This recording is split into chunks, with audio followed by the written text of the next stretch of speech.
Samuel 1:3. Hoy empezamos los capítulos de los libros que ya no son uno, sino están partidos en dos. Por lo tanto, hoy empezamos con Samuel y este libro, el periodo en el cual se sitúa es desde el principio de la monarquía hasta el final del reinado de David. En cuanto al autor, no está muy claro. He buscado en diferentes fuentes y aparecían en algunas que había sido Samuel, en algunas otras Natán y Gad, y en otras sale que se ha escrito entre los tres. Lo que acabo de comentar ahora al principio es que este libro está partido en dos, es decir, se comentará 1 Samuel y 2 Samuel, pero anteriormente era un libro. Lo dividieron cuando lo tradujeron y también porque la longitud del rollo, porque se ve que la Biblia antes estaba escrita en rollos, era muy larga, entonces como para cortarlo un poco más se dividió este libro. Este libro está formado por 3 protagonistas que son Samuel, que es un profeta, Saúl, rey, y David es otro rey. Pero esto ya lo iremos viendo. Primero de todo, introduciros un poco Samuel, que de hecho os voy a introducir ya todo lo que engloba Samuel. Cuando empecemos con 2 Samuel ya estará introducido en este capítulo. Así pues, ¿quién es Samuel o qué significa Samuel? ¿Qué es lo que yo he encontrado?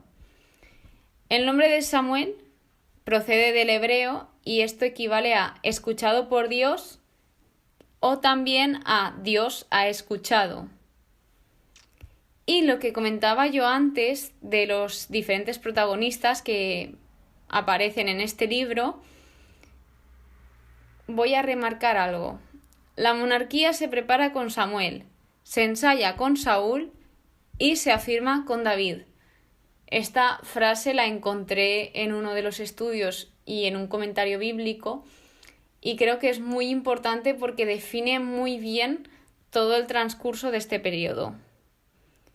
De modo que vemos cómo aquí pasa del periodo de jueces, donde aquí habían diferentes líderes que eran llamados jueces, y ya pasan a tener reyes. El pueblo de Israel pasa a tener reyes.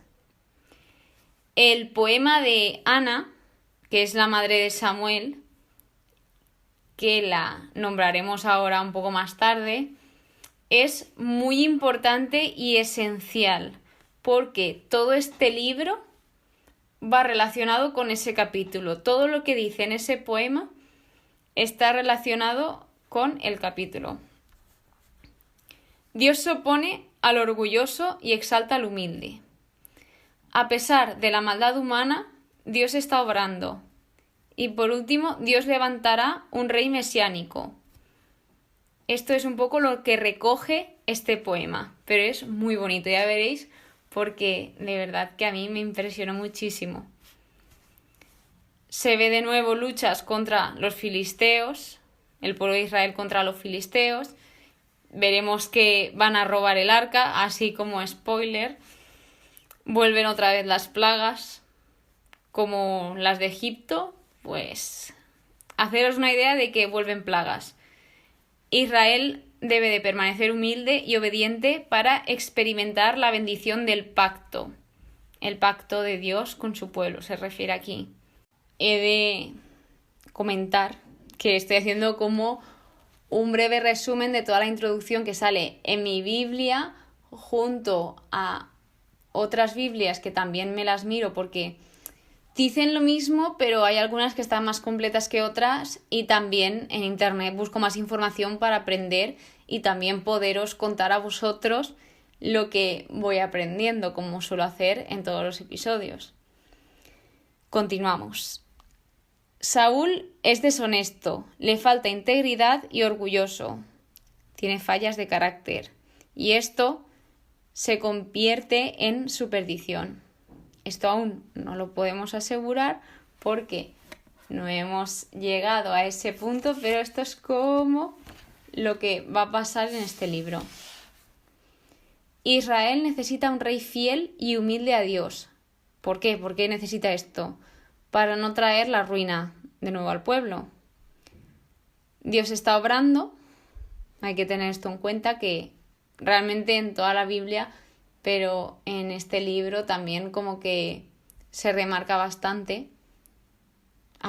Y aquí entra la historia de David y Goliat, que esto se conecta, como bien he dicho antes, con el poema de Ana, que a mí de verdad que esto me causa mucha emoción porque es como las historias que te han contado desde pequeña y ahora las estás leyendo como la historia real. No sé si me entendéis, pero me hace muchísima ilusión llegar a este punto y leer las historias que siempre te han contado. Saúl persigue a David. David confía en Dios. Esta es una de las historias más detalladas y bien narradas de la Biblia, según indicaba una fuente de las que he buscado. El autor expone estas historias como estudio de carácter, quedaos con eso, para que nos podamos encontrar en ellos. Es decir, que seguramente en este libro en muchas ocasiones nos veamos identificados con los personajes. Se ve que se escribió con el fin de que nos podamos encontrar reflejados en ellos. Por ejemplo, el personaje de Saúl nos sirve para reflexionar las faltas, los errores y lidiar con nuestro lado oscuro. El personaje de David. Este es un ejemplo de paciencia y confianza en el tiempo de Dios, además de ser una esperanza a pesar de la maldad humana. Que esto ya lo veremos porque se vienen cositas, que digo yo. La segunda de Samuel nos cuenta la historia de David como rey de Israel. Termina con una reflexión. David lamenta la muerte de sus propios enemigos. De hecho, aquí Jerusalén, que es la capital de Israel, pasa a llamarse Sión, y esto es una capital religiosa. Y hay algo muy importante que es en el segundo libro de Samuel, el capítulo 7, es un capítulo clave en la historia bíblica, pero esto ya lo veremos más adelante. David falla, y esto ya lo investigaremos. Los hijos de David cometen errores de su padre de manera excesiva. David es herido por las consecuencias de su pecado. Se comparan los fracasos de Saúl y David. Cómo dañaron a personas por sus decisiones. David reflexiona sobre su vida en el epílogo, conectados con el poema de Ana. ¿Veis cómo todo este libro está relacionado con ese poema del capítulo 2 de Primera de Samuel?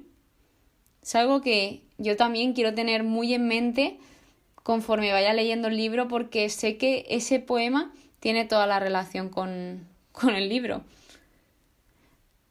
Lo último que añadir aquí, que lo último que encontré sobre información de este libro: Samuel es el último gran juez y salvador de Israel, juega un papel determinante en la constitución de la monarquía israelita, el rey venidero de Israel es Yahvé, es el Señor, y por último que el rey es un instrumento que debe cumplir y hacer cumplir la alianza al pueblo, que esto lo vimos en Deuteronomio 17, versículos 14 al 20, que os recomiendo muchísimo escuchar el episodio, bueno, aunque os recomiendo más que lo leáis en la Biblia, porque en el episodio aquí yo me acuerdo que estaba súper motivada de ver lo bonito que era lo que debía de hacer el rey, el tener a Dios siempre presente y no alejarse de su palabra. Y bueno, muchas más cosas que no os quiero hacer spoiler y que vale la pena que os paréis y vayáis a Deuteronomio capítulo 17, versículos 14-20.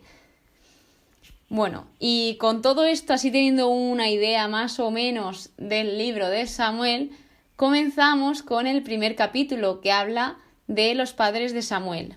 De hecho, esto comienza como hubo un hombre, y esto lo he relacionado con que Dios comienza su plan con una persona, ya sea hombre o mujer. En este caso fue un hombre, y él podría haber usado muchas cosas, ángeles, no sé, muchas cosas, pero siempre, la mayoría de veces, usa a los humanos para ser instrumento de Dios.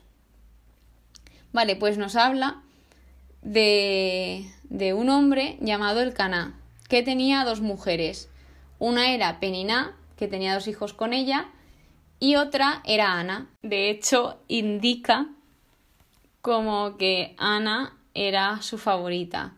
Y aquí hay algo que me llama muchísimo la atención. Y es que desde Génesis pasa esto. Ahora os cuento lo que me llama la atención. Peniná tenía 2 hijos. Y Ana indica que es estéril. Es decir, el Señor la había hecho estéril. Y Ana era la favorita. ¿Qué me llama la atención aquí? Que siempre la favorita es estéril. Y no es que solo haya pasado con Ana, es que pasa desde Génesis.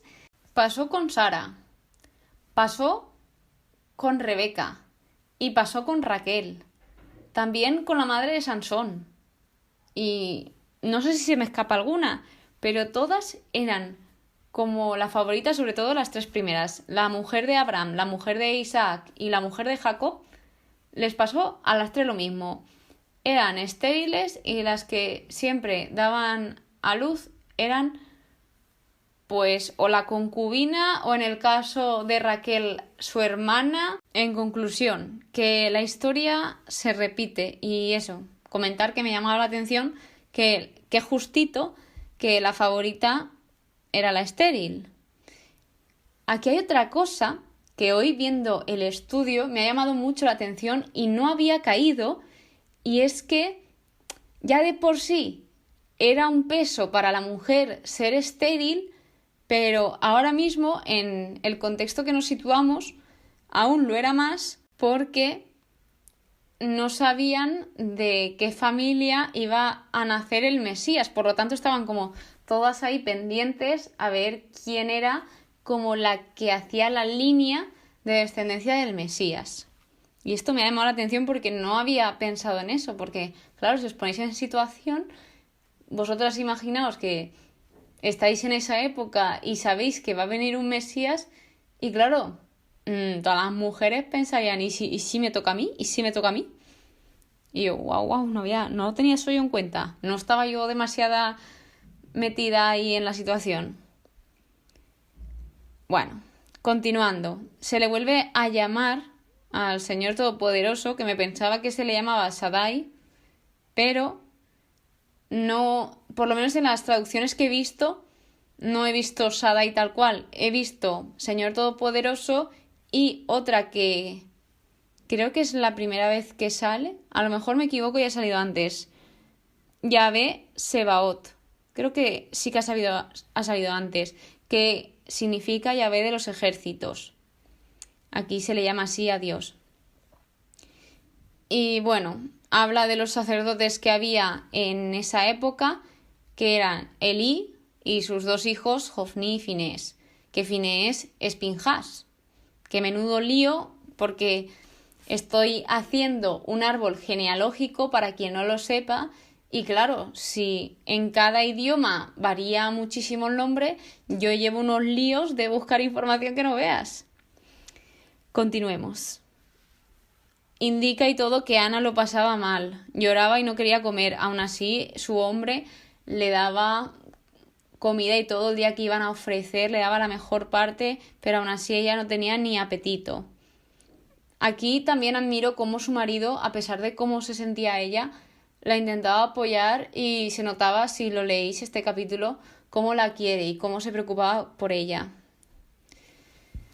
Bueno, de aquí de momento sacamos que no es fácil entender el plan de Dios, ni para nosotros ni para cualquier persona, porque muchas veces nos pasan cosas que no entendemos Y a lo mejor en un futuro las podemos entender y otras nunca las entenderemos, pero así son los planes de Dios. Y claro, para Ana esto era muy difícil y lo estaba pasando muy mal. Continuando, se habla de la súplica y el voto de Ana. Ana le pide un hijo varón para consagrarlo al Señor. Me llamó la atención el que pide un hijo varón y que directamente le pide a Dios que ese hijo lo va a consagrar a él. Y ella sabía qué consecuencias llevaba eso y encima era un voto, era una promesa. Entonces, imaginaos la fe tan grande de esta mujer que pedía eso al Señor si le daba un hijo. Ana rezaba mentalmente, esto es muy importante, rezaba mentalmente, creo que es la primera vez que aparece. Y me llamó la atención porque yo también rezo mentalmente. Dice, movía sus labios pero no se oía su voz. Aquí es cuando Elí pensó que estaba borracha. Sí, el sacerdote se piensa que por mover los labios y no hablar con voz está borracha. Y de hecho va como, no sé si a reñirle o a llamarle la atención y ella le dice, estoy desahogando mi corazón ante el Señor. Es que de verdad que es hermosa la fe de esta mujer. Es decir, aquí lo que estaba haciendo ella es entregarle esa situación, entregarle todo el dolor, toda la angustia, toda la agonía al Señor.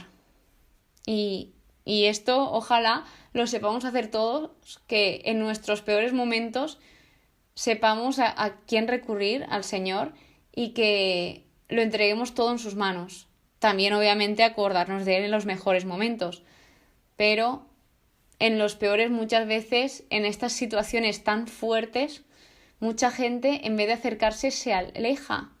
Y esto es un gran error. Y aquí de verdad que admiro mucho a Ana por este simple hecho de decir, bueno, a pesar de todo esto, oro al Señor y le entrego todo esto en sus manos para que Él haga lo que Él crea conveniente. Es decir, le dejo todo esto a su voluntad.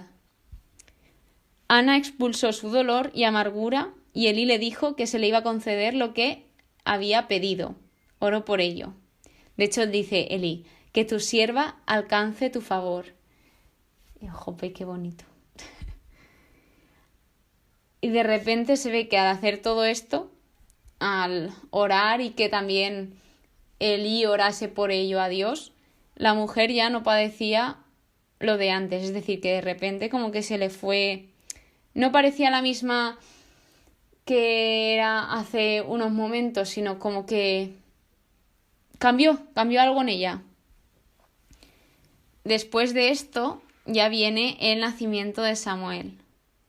El Señor se acordó de ella. Esto es algo que sí que menciona y me encantó esta frase de que el Señor siempre se acuerda de nosotros y más aún cuando somos fieles a Él. Y bueno, esto es un puro don del Señor. Y claro, ahora lo que hacía ella es el voto del nazireo. Lo de que no se podían cortar el pelo, que ya vimos con Sansón. Y se ve mucho antes. Ana concibió y dio a luz a un hijo, que se llamó Samuel. Es que de verdad que es tan inmenso como Dios cumple con su palabra y concede todo lo que le pedimos mientras sea bajo su voluntad. Es que es alucinante. Bueno, ¿y qué significa Samuel? ¿A qué equivale este nombre? Se lo pedí al Señor, lo llamó así, por eso yo, ay, madre mía, qué bonito. Ana lo presentaría al Señor cuando fuese destetado. Es decir, esto en esa época era sobre los 2 o los 3 años, más o menos. Samuel, consagrado a Dios en el templo. Dice, tan cierto como que tú vives, el Señor me ha concedido lo que le pedía. Dedicado al Señor todos los días de su vida. Después adoraron al Señor. Es decir, no lo he comentado antes, pero en el capítulo indica que ellos subían anualmente desde su ciudad para adorar y ofrecer sacrificios a Dios en Silo. Entonces ellos, pues cuando ya dejaron a Samuel allí, pues dicen todo esto y después lo adoraron al Señor. Y aquí yo lo que destaco es que fueron a adorar, la importancia de la adoración y sobre todo algo que también quiero remarcar es la fe en familia, que qué bonito es que todos compartiesen la misma fe y subiesen todos juntos a adorar a Dios, porque adorar tú solas a Dios es muy bonito y es precioso y brutal, pero cuando también vas acompañada es otra sensación totalmente diferente, pero también muy bonita de los dos estamos orando al Señor y me acompaña, esta persona me acompaña en oración, estando aquí. El capítulo número 2 es el cántico de Ana, el poema de Ana, como lo queráis llamar, que va desde los versículos 1 al 10. De hecho, algo como curiosidad que comentaros es que dije, bueno, me voy a apuntar solo del 1 al 10 y ya está, así como apuntes que me voy tomando yo de esto también para decirlo en el podcast y personalmente, que va con mi estudio. Y al final como que dije, es que es tan importante que lo voy a copiar tal cual. Y de hecho sí que tengo cosas para comentar, pero no quiero alargar mucho el episodio y os lo voy a leer. Y lo dejo a que os transmita lo que os tenga que transmitir, porque sé que a cada uno os va a transmitir algo diferente y cada uno lo vais a entender de una forma diferente. Así pues, os lo leo. Tengo el corazón alegre, gracias al Señor. La frente alta, gracias a Dios, y la boca abierta contra mis enemigos. Yo me regocijo en tu victoria. Nadie como el Señor es santo. Fuera de ti no hay otros. No hay roca como nuestro Dios. No repitáis tanto palabras altaneras. No pronunciéis palabras arrogantes. Porque el Señor es un Dios lleno de saber, un Dios que pesa las acciones. El arco de los valientes se ha roto, mientras que los cobardes se ciñen de valor. Los hartos se contratan por un poco de pan, mientras que los hambrientos ya no se fatigan. La mujer estéril tiene 7 hijos, y la madre fecunda se marchita. El Señor da la muerte y la vida, hace bajar al abismo y hace subir de él. El Señor empobrece y enriquece. El Señor humilla y enaltece. Él levanta del polvo al miserable. Él saca al mendigo del estiércol, para hacer que se siente con los nobles y asignarle un trono glorioso, porque suyas son los pilares de la tierra, y sobre ellos ha puesto él el orbe. Él guarda los pasos de sus fieles, mientras que los malvados perecerán en las tinieblas, pues no es por la fuerza como vence el hombre. El Señor aniquila a sus contrarios, el Altísimo truena desde el cielo. El Señor juzga a los confines de la tierra, dará fuerza a su rey, y levantará la frente de su ungido. Ese es, de verdad, a mí me pareció precioso y también es una nueva forma de conocer a Dios y ver a Dios a través de Ana. Y la verdad es que sin palabras es impresionante. Continúa con la conducta perversa de los hijos de Elí, este capítulo.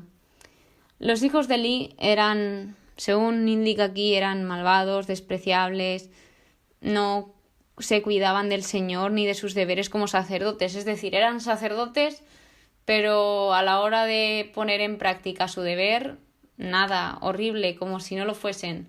Se ve que desobedecían al Señor y hacían cosas nefastas.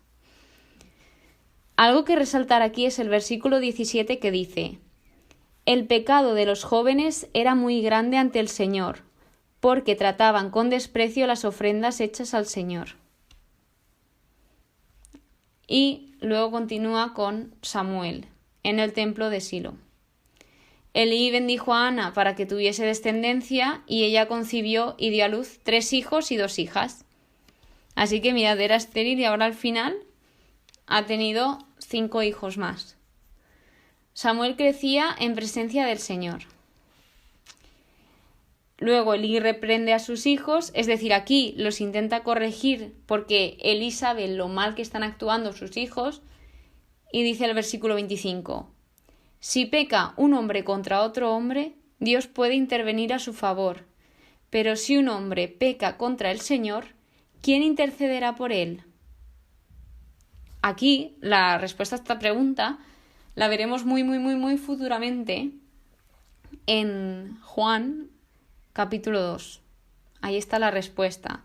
Pero no nos vamos a adelantar porque aquí hay que tener paciencia y hay que ir con calma. Y nosotros hacemos como si no supiésemos nada de lo que viene después, como si no hubiese más libro, como si cuando lo fuésemos leyendo fuesen apareciendo más líneas, pero hay que ir leyendo cosas. A lo que les dijo el padre no le hicieron ni caso, es decir, pasaron de su padre. Y aquí viene un hombre de Dios, Señor, qué alegría, pero viene a anunciarles el castigo. Entonces, aquí nos damos cuenta en esta parte que Elí tenía mayor estima por sus hijos que por Dios. Esto es el error más grande que puede haber nunca, porque esto no puede llevar a nada bueno. El versículo 30 habla a Dios diciendo: porque yo honro a los que me honran, y los que me desprecian serán tratados como nada. Aquí también se le dice que habrá una señal, y la señal será la muerte el mismo día de los hijos de Elí, que son Jofni y Finees. Y aquí se dice que Dios iba a nombrar un sacerdote fiel, porque ellos no lo estaban siendo. De hecho, Elí sí que tiene muchos indicios de fe y sí que se nota, pero está demostrando que al poner a sus hijos por delante de Dios, pues no es tan fiel como le gustaría, por así decirlo. El capítulo 3 y el último capítulo de hoy es Dios llama a Samuel. Este es muy bonito, este capítulo. Realmente estos 3 capítulos son muy buenos y muy bonitos. El Señor lo llamó. Tal cual escrito pone, el Señor lo llamó. De hecho, le llama por su nombre. Le dice: Samuel, Samuel, no una vez, sino que pronuncia su nombre 2 veces. Luego, él le contesta: aquí estoy. Que no es la primera vez que vemos esta contestación a Dios. Esto ya lo han hecho anteriormente muchas personas.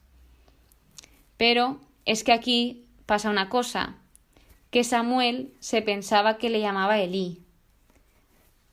Aquí podemos analizar muchas cosas de momento. Que el Señor lo está llamando, encima por su nombre. Aquí estoy, la contestación de Samuel, que aquí se ve reflejada su disposición, su entrega, su fidelidad hacia Elí. Y en el versículo 7 indica: Samuel no conocía todavía al Señor, pues la palabra del Señor todavía no se le había revelado. Y esto me gustó muchísimo, porque yo creo que mucha gente con este versículo ha entendido muchas cosas. Yo la primera, porque no tiene nada que ver que crezcas en un ambiente cristiano sin que tú tengas tu fe propia. Es decir, está muy bien, de hecho está genial que crezcas en un ambiente cristiano, pero tienes que conocer al Señor, porque por mucho que te hablen los demás del Señor, eres tú quien debe esforzarse por tener una relación con Dios y tener tu testimonio, que si te esfuerzas, te aseguro que Dios te la dará como me la dio a mí y se la da a todo el que lo pide. De hecho, bueno, aquí lo que tenía apuntado es que no sirve solo que el hogar esté consagrado, sino que debe ser convertido su corazón.